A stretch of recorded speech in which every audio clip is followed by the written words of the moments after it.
हामी नेपालीहरूको नि सबैभन्दा च्युतिया बानी भनेकै यही हो के। यदि हामी कोही नेतालाई माया गर्छौँ भने त्यसलाई हामीले सोच्छौँ कि त्यो त भगवानै हो। त्यसलाई क्वेसनै गर्न नहुने।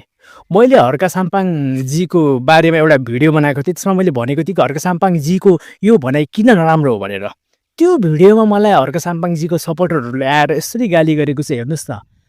मुख छाडेर डाइरेक्ट। अब त्यस्तो त भन्नु भएन नि साथी। हामीले हाम्रो नेताहरूलाई क्वेसनै गर्न छोड्यो भने त फेरि एकाउन्टेबल कसरी हुने त? यदि तपाईँको नेतालाई कसैले क्रिटिसाइज गरेर के भनिरहेको छ भने यसको मतलब यो होइन कि तपाईँले आएर मलाई गाली गर्नुहोस्।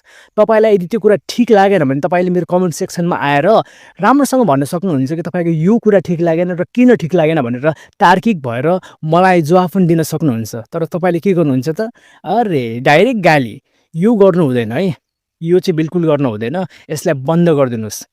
तपाईँकै हर्क साम्पाङजीले पनि उसलाई केही नानाथरी भन्यो भन्दै उहाँले साइबर ब्युरोमा गएर अहिले कम्प्लेन गरेको छ र उजुरी दिएको छ। त्यस्तै हामीले पनि त उजुरी दिन सकिन्छ नि त फेरि तपाईँको बारेमा। त्यसैले प्लिज सोसल मिडियामा आएर तपाईँ जे पनि जसलाई पनि भन्ने बानी नगर्नुहोस्। र सिर्फ यो हर्क साम्पाङजीको सपोर्टरलाई होइन, कोही पनि मान्छेलाई सोसल मिडियामा नानाथरी मुख छोडेर बोल्ने बानी चाहिँ बन्द गर्नुपर्छ है साथीहरू। यो बानी बिल्कुलै राम्रो होइन। भरे चल्ला पनि पर्न सक्छ यो कुरा। त्यसैले प्लिज यो बानीलाई बन्द गर्नुहोस्।